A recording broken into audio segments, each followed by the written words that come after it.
Жаныңызға сәлем, каналыма қош келдіңіздер. Тіркеліп, лайк басуды ұмытпаңыздар.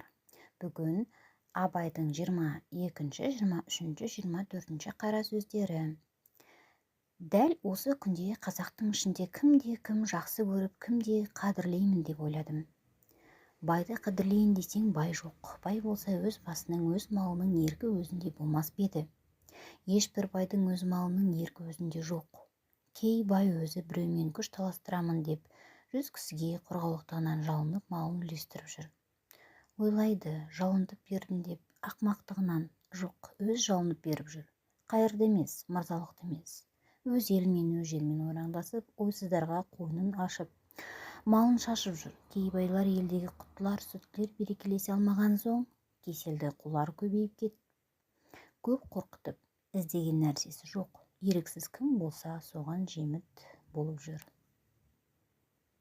Мырзаларды қадірлейін десең, осы күнде анық мырза елде жоқ. Мал бергіш мырза иттен көп. Біреу бір пайдама келтірем деп мырза болып жүр. Біреулер құрым киізді тұзға малшып тыққан соң, есі шығып мырза болып, еріксіз кім болса, соған талтайып емізіп жүр. Болыс пен биді құрметтейін десең, Құдайдың өзі берген болыстық пен билік елде жоқ. Сатып алған, жалынып бас ұрып алған болыстық пенен биліктің ешбір қасиеті жоқ. Мықтыны құрметтейін десең, жаманшылыққа елдің бәрі мықты, жақсылыққа мықты кісі елде жоқ. Есті кісіні тауып құрметтейін десең, әділет, ұят, нысапқа есті кісі елде жоқ. Қулық, сұмдық, арамдық амалға елдің бәрі де есті. Ғарып қасар бишараны құрметтейін десең, жатқан түйеге міне алмаса да, ол момындыққа есеп емес.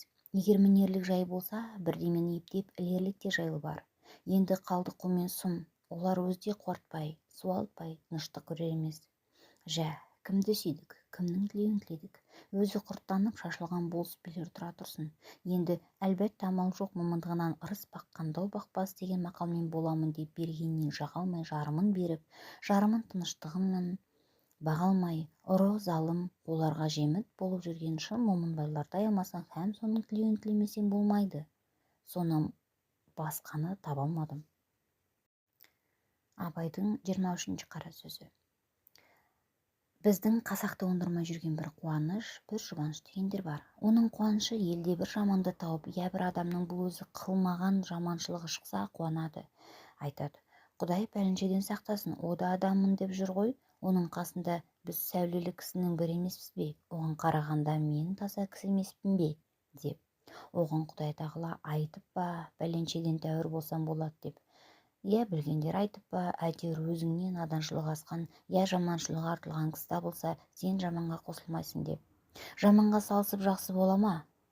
Жақсыға салысып жақсы болады дағы. 100 ат бәйгеге қосылса, мен бәйге алдым деген сөз болса, алдыңда неше ат бар деп сұрар. Артыңда неше ат бар еді деп сұрағаның несі сөз? Мен 5 аттан, 10 аттан ілгері едім дегеннің несі қуаныш? Енді жұбанышы жалғыз біз бе? Елдің бәрі де сөйтіп ақ жүр ғой. Көппен көрген ұлы той, көппен бірге болсақ болады да деген сөзді жұбаныш қылады. Оған Құдай тағала айтып па, көптен қалмасам болады деп, көпке қаһарым жүрмейді деп, көпке тұзағым жетпейді бе? Ғылым көпке келіп бе? Біреуден тарап па? Хикмет көптен тарай ма? Бірден тарай ма? Көпке қорлық жүрмей ме?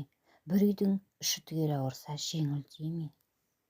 Жер білмеген көп адам адасып жүрсе, бір жер біле тұғын кісінің керегі жоқ па екен? Көп кісі жолаушының бәрінің аты арығаны жақсы ма? Жоқ, жарымыз арза ма? Жарымыздың күйлісі жақсы ма? Жұт келсе елдің бәрінің түгел жұтағаны жақсы ма? Жарым жартысы аман қалғаны жақсы ма? Осы көп ақмақтың бір ақмаққа несі жұбаныш? Тұқымымызбен аузымыз сасық болушы еді деген жаман күйеу қалыңдығын жеңіп пе? Көңілін сол көзі разы қылуға жетіп пе? Ендеше көбіңнен қалма, сен де аузыңды сасыта бер деп пе? Абайдың 24-ші қара сөзі. Жер жүзінде 2 миллионнан көп артық адам бар. 2 миллиондай қазақ бар. Біздің қазақтың достығы, дұшпандығы, мақтаны, мықтылығы, мал іздеуі, өнер іздеуі, жұрт тануы ешбір халыққа ұқсамайды. Бірімізді біріміз аңдып, жаулап, ұрлап, кірпік қақтырмай отырғанымыз. 3 миллионнан халқы артық дүниеде бір қалада бар. Дүниенің бас аяғын 3 айналып көрген кісі толып жатыр. Өстіп жер жүзіндегі жұрттың қоры болып, біріміз аңдып өтеміз бе? Жоқ, қазақ ортасында да ұрлық, өтірік, өсек, қастық қалып, өнерді, малды түзден, бөтен жақтан түзу жолмен іздеп өрістерлік күн болар ма екен? Әй, не болсын. 100 қараға 200 кісі суғын қатап жүр ғой, бірін-бірі құртпай, қормай тыныш таба ма? Түсінікті болды деп сенемін. Назарларыңызға рахмет.